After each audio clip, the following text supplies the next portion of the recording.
Hello friend, जैसा कि आप सभी जानते हैं अपन लोग राजस्थान सीएचओ एग्जाम और जितने भी अपकमिंग सीएचओ एग्जाम है उनके रिगार्डिंग अपनी तैयारी कर रहे थे। और अपन जो बात कर रहे थे वो बात कर रहे थे इंपॉर्टेंट एमसीक्यू के बारे में।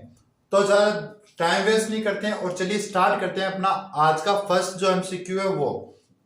तो फर्स्ट एमसीक्यू वो आप लोगों की स्क्रीन के ऊपर है। फर्स्ट एमसीक्यू कह रहा है a newly married healthy couple is asking for the best method of contraception and which of the following method a nurse will advise। ये क्या कह रहा है कि एक न्यूली मैरिड है जिनकी अभी अभी शादी हुई है और वो आप लोगों के लिए पास आ रहा है और वो पूछ रहा है कि भाई हमारे लिए जो इफेक्टिव कॉन्ट्रासेप्टिव मेथड रहेगा वो कौन सा रहेगा। हम अभी बच्चा है वो नहीं चाहते हैं, तो हमारे लिए जो कॉन्ट्रासेप्टिव मेथड इफेक्टिव रहने वाला है वो कौन सा रहने वाला है। तो आप उनको क्या एडवाइस करेंगे? वेरिएबल मेथड के बारे में बताएंगे, रिदम मेथड के बारे में बताएंगे, या इंट्रायूट्राइन डिवाइस के बारे में बताएंगे, या फिर ओसीपी के बारे में बताएंगे। तो अपन उनको कौन सा कॉन्ट्रासेप्टिव मेथड है वो एडवाइस करेंगे। वेरिएबल मेथड करेंगे जिसके अंदर मोस्टली कौन कौन से आते हैं, जिसके अंदर दो अपन पढ़ते हैं। एक पढ़ते हैं अपन मेल कॉन्डोम और एक पढ़ते हैं अपन फीमेल कॉन्डोम। तो आप बताइए, एक मिनट फ्रेंड,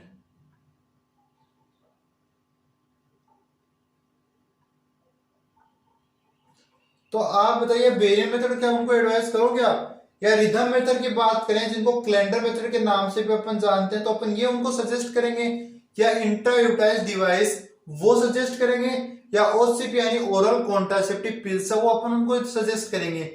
तो फ्रेंड इसके अंदर जो राइट आंसर रहने वाला है अपन उनका कौन सा जो मेथड है वो सजेस्ट करेंगे, वो अपन करने वाले हैं उनको ओसीपी ओरल कॉन्ट्रासेप्टिव पिल्स है वो अपन उनको सजेस्ट करेंगे। क्यों? क्योंकि इसकी जो फेलियर रेट होती है, पीआई इंडेक्स होती है, वो भी इसकी सबसे कम होती है, 0.1 से 0.5% होती है, और ये इफेक्टिव मेथड रहने वाला है। कुछ स्टूडेंट सोच रहे होंगे सर इसके अंदर बेरियम मेथड भी आ सकता है, लेकिन बेरियम मेथड है वो इसके अंदर नहीं आएगा क्योंकि इसकी फेलियर रेट है वो आपके थर्ड नंबर पे आती है। फर्स्ट जो सबसे सुपीरियर होता है वो ओसीपी होता है, फिर आईयूडी होता है, फिर आपका फीमेल कंडोम आपका मेल कंडोम होता है, फिर फीमेल कंडोम होता है। तो अपन इसलिए उनको कौन सा सजेस्ट करेंगे, अपन उनको ओसीपी सजेस्ट करेंगे जो इजी है। आप फीमेल को कह सकते हैं कि आपकी जो ओरल कॉन्ट्रासेप्टिव पिल्स होती है वो यूज करें जिससे आपको प्रेगनेंसी होने से प्रिवेंट मिल सकता है, और कोई डिफिकल्ट भी नहीं। आप आईयूडी लगाओगे, आईयूडी डिफिकल्ट होता है, वो आपको एक लंबे टाइम के लिए रखना पड़ता है। जैसे कुछ आईयूडी जो 10 साल के लिए होती है, कुछ 7 साल के लिए होती है, कुछ 5 साल के लिए होती है। इन लोगों को तो कुछ टाइम के लिए अपनी जो प्रेगनेंसी है उसको विड्रॉल करना, प्रेगनेंसी नहीं करनी है, थोड़ी इनको 10 साल के लिए प्रेग्नेंट नहीं होना, 5 साल के लिए प्रेग्नेंट नहीं होना। ये न्यूली मैरिड है, ये अपनी लाइफ को एंजॉय करना चाहते हैं, तो इनके लिए आपको ओसीपी ही बेटर ऑप्शन रहेगा। ठीक है, तो इसके अंदर ऑप्शन डी है वो राइट रहने वाला है।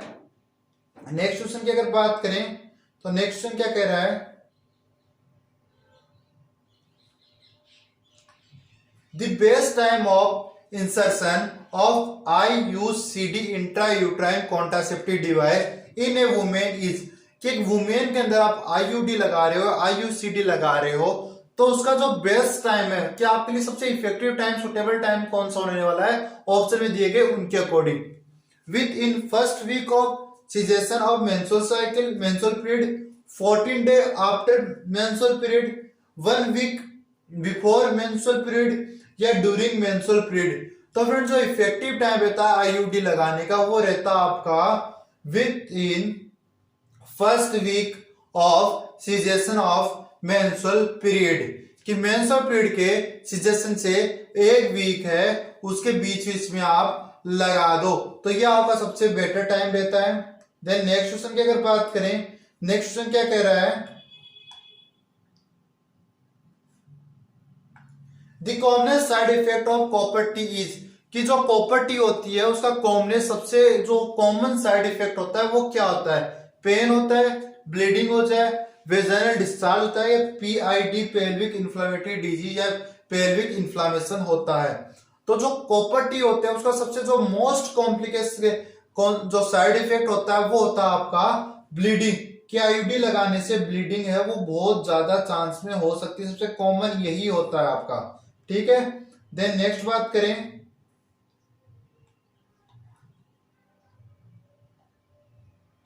The best response for a nurse to a women who missed single dose of oral contraceptive pills. कि एक फीमेल है जिसने अपनी जो ओसीपी है उसकी एक डोज वो मिस कर दी है। अब वो आपके पास आ रही दौड़ी दौड़ी कि साहब मैंने एक अपनी ओसीपी की जो पिल्स है वो मिस कर दी है, मेरे को क्या करना चाहिए। तो आपको उस समय सुटेबल उसका एक्शन क्या रहने वाला है, take the miss pills now and continue the course. कि जो मिस पिल्स थी, आपने जो पिल्स आप लेना भूल गई है वो अभी ले लो और अपना जो कोर्स है वो कंटिन्यू रखो। Take 2 pills the next day and continue with course. कि नेक्स्ट डे है 2 पिल्स ले लो और अपना कोर्स है वो कंटिन्यू रखो। डिसकंटिन्यू कोर्स, इस कोर्स को आप डिसकंटिन्यू कर दो और एनी जो डी कह रहा है बेरियम मेथड है वो आप यूज करो। तो फ्रेंड्स, जब अपन लोगों ने ओसीपी क्लास पढ़ी थी तब अपन लोगों ने यह बात की थी कि अगर फीमेल है वो अपनी एक ओसीपी लेना भूल जाती है, एक टेबलेट लेना भूल जाती है, तो एज सुन एज पॉसिबल जब उसको याद है तभी वो अपनी ओसीपी ले ले और उसी दिन की ओसीपी अपने टाइम अनुसार लेना स्टार्ट करे। तो क्या कह रहा है कि ऑप्शन ए क्या कह रहा है, टेक द मिस पिल्स, जो मिस हुई है वो पिल्स अभी ले लो और अपना कोर्स है वो कंटिन्यू रखो। तो ऑप्शन ए वो अपना यहां पर सही होने वाला है। देन नेक्स्ट क्वेश्चन की बात करें,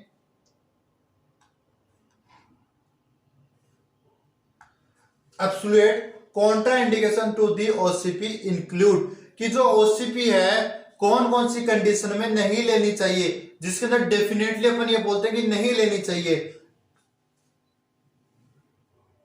तो फर्स्ट कह रहा है thromboembolism, liver cancer, breast cancer और आपका ऑल ऑफ अबोव। तो इसके अंदर आपका ऑल ऑफ अबोव रहने वाला है। अगर फीमेल को ब्रेस्ट कैंसर हुआ हो, लीवर डिजीज हुई हो, थ्रोम्बो एम्बोलिज्म हुआ हो, तो ये सारी चीज के अंदर फीमेल है वो अपनी ओसीपी है वो नहीं लेती है। इसके अलावा अगर उसको किसी भी प्रकार की जो हार्ट डिजीज है वो ही हो, या फिर उसको हाइपरटेंशन हो जो इरेगुलर टाइम में हो, अपन उसको कंट्रोल नहीं कर पा रहे हैं, 160 ज्यादा उसकी जो बीपी है वो आ रही हो, तो अपन उस कंडीशन के अंदर फीमेल को ओसीपी नहीं देते हैं। तो इसके अंदर ऑप्शन डी है वो अपना राइट रहने वाला है। देन अगर नेक्स्ट अगर बात करें तो नेक्स्ट क्या कह रहा है, on the prescription of oral pills to the use the health worker will ask about the following except. कि आप किसी को ओसीपी दे रहे हो और ओसीपी देने के समय आप पेशेंट से क्या क्या पूछोगे किसी एक को छोड़कर, number of live birth, cleft tenderness, headache, swelling of fit. तो फ्रेंड्स, जब अपन पेशेंट को ओसीपी देते हैं तो ओसीपी देते समय अपन को कोई मैटर नहीं करता है, क्योंकि अपन ओसीपी किसको दे रहे हैं, एग्जाम अपन लोगों ने ये पढ़ा था न्यूली मैरिड कपल को भी अपन दे सकते हैं, उनके लिए बेस्ट कॉन्ट्रासेप्टिव मेथड होता है। तो उसमें अपन को ये चीज डिस्कस नहीं करनी है पेशेंट के साथ, अपने जो क्लाइंट है उसके साथ कि भाई आपके कितने बच्चे हैं, कितने लाइव बर्थ हैं, ये चीज अपन को कोई मेंशन नहीं करनी है। तो नंबर ऑफ लाइव बर्थ अपन उनसे डिस्कस है नहीं करते हैं। तो अपना ऑप्शन ए है वो यहाँ पर राइट होने वाला है। तो फ्रेंड, अपना नेक्स्ट क्वेश्चन आ रहा है, which of the following is terminal method of contraceptive in male. कि मेल के अंदर टर्मिनल जो मेथड होता है वो कौन सा होता है, आईयूडी होती है, केमिकल मेथड होता है, वेसिक्टोमी होता है या कंडोम होता है। तो इसके अंदर सिंपल सी बात है, टर्मिनल मेथड यानी परमानेंट मेथड। तो कौन सा होता है आपका वेसेक्टोमी है वो इसके अंदर होता है। फीमेल के अंदर कौन सा होता है, ट्यूबेक्टोमी आपको देखने को मिलेगा। नेक्स्ट स्लाइड की बात करें, the metal which is commonly used for family planning is copper, albumin, iron या सिल्वर। सिंपल सी बात है, कॉपर टी यानी अपन लोगों ने बहुत बार पढ़ा है कॉपर टी। तो यहाँ पर क्या रहेगा, कॉपर टी है वो अपना कॉपर है वो अपना राइट आंसर रहने वाला है। नेक्स्ट क्वेश्चन की अगर बात करें,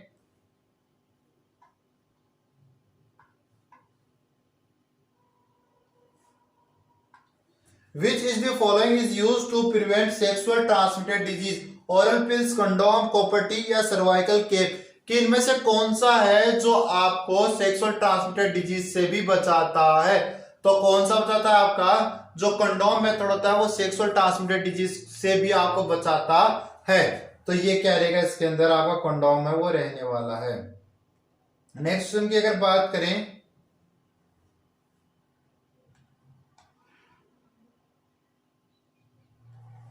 which of the following is neoplasm has been associated with the OCP। कि ओसीपी लेने से कौन सा कैंसर है वो हो सकता है, breast cancer, ovarian cancer, endometrium cancer या हिपेटिक कैंसर। तो फ्रेंड इसके अंदर आपका जो मोस्ट रहेगा वो रहने वाला आपका ब्रेस्ट कैंसर है, वो रहने वाला है। ये क्वेश्चन फ्रेंड कोई वैसे डिस्कस करने वाले नहीं है, लेकिन इनमें से मैं गारंटेड कह सकता हूं आपके पीछे जो राजस्थान सीएचओ पेपर था वो देखते हुए अपन बात कर सकते हैं कि आपका जो कॉन्ट्रासेप्टिव मेथड है उनसे आपको 4 से 5 क्वेश्चन है वो देखने को मिलेंगे। इन्हीं टाइप के क्वेश्चन आपको वहां पर देखने को मिलेंगे। इस कारण से मैं ये क्वेश्चन लेके आऊँ आज क्लास में अपन कुछ 18 स्लाइड है वो कंप्लीट करेंगे। उसके बाद में कुछ 15-20 स्लाइड के क्वेश्चन और बच जाते हैं, 15-20 क्वेश्चन ओसीपी से या अपन कह सकते हैं कॉन्ट्रासेप्टिव मेथड से बच जाते हैं, वो और डिस्कस कर लेते हैं। ये आप 2 क्लास देख लेना, करीबन आपकी 20-20 मिनट की 2 क्लास रहेगी। इनके अंदर से आपको 4 से 5 नंबर है वो आपके डेफिनेटली श्योर हो जाएंगे। तो natural method of contraception, contraception का नेचुरल मेथड कौन सा होता है? अगर जिन लोगों ने मेरी कॉन्ट्रासेप्टिव मेथड की की पॉइंट वाली क्लास देखी उनके लिए सारे क्वेश्चन बहुत इजी रहने वाले हैं। तो कौन सा मेथड होता है? नेचुरल। नेचुरल मेथड यानी इसके अंदर कोई भी मैनमेड आर्टिकल्स अपन यूज नहीं लेने वाले। Coitus interruption, breast feeding both A and B या कंडोम, सिंपल सी बात है कंडोम आता है आपका फिजिकल के अंदर, और ये दोनों किस में आते हैं? आपके जो नेचुरल मेथड है उसके अंदर आते हैं। तो इसके अंदर ऑप्शन सी है वो आपका राइट रहने वाला है। जो इन स्टूडेंटों ने क्लास देखी है उनके लिए सारे क्वेश्चन एकदम सिंपल है, इजी है। नेक्स्ट क्वेश्चन की अगर बात करें, the emergency contraception for the women is, women के लिए इमरजेंसी कॉन्ट्रासेप्शन, इमरजेंसी कॉन्ट्रासेप्शन पहले होता कौन सा? ऐसा कॉन्ट्रासेप्टिव मेथड जो फीमेल अगर सेक्सुअल जो अनसेफ सेक्सुअल इंटरकोर्स कर चुकी है और उसको प्रेग्नेंट होने का खतरा हो, तो सेक्स करने के बाद में जो मेडिसिन अपन जो कॉन्ट्रासेप्टिव मेथड यूज लेते हैं वो होता है अपना इमरजेंसी कॉन्ट्रासेप्टिव मेथड। तो मालाडी और मालायन तो आपकी ओसीपी के अंदर आती है, और आपकी लिवोनो जो जेस्ट्रोल है और प्रोजेस्टेरोन है, तो इसके अंदर जो लिवोनोजेस्ट्रोल है वो आपका राइट आंसर रहने वाला है। तो ऑप्शन सी है वो यहाँ पर आपका राइट रहने वाला है। देन नेक्स्ट अगर अपन बात करें तो नेक्स्ट क्या कह रहा है? Following vasectomy for female family planning, a patient should be advise to use some other method of contraceptive till, कि एक जो किसी पेशेंट है, किसी मेल ने वेसेक्टोमी कराई है, तो वेसेक्टोमी कराने के वो कितने टाइम तक उसको अपन एडवाइस करेंगे भाई आप कुछ अदर कॉन्ट्रासेप्टिव मेथड है वो यूज करो। रिमूव ऑफ ऑल सुचर, उसके सुचर रिमूव होने तक, पेन कंप्लीट सबसाइड, कि जो पेन है वो उसका हट जाए, रिमूव हो जाए, पेन उसको ना हो तब तक, 2 वीक तक या फिर 8 वीक तक। तो फ्रेंड अगर हम बात करें वेसेक्टोमी की, तो वेसेक्टोमी कराने के बाद पेशेंट को मे बी 2 से 3 महीने या जो 30 इजैकुलेशन होते हैं तब तक अपन पेशेंट को बोलेंगे कि भाई आपको जो अदर कॉन्ट्रासेप्टिव मेथड है वो यूज करने। तो इसके अंदर आपका राइट आंसर रहने वाला है वो 8 वीक है वो रहने वाला है। ठीक है फ्रेंड, नेक्स्ट अगर अपन बात करें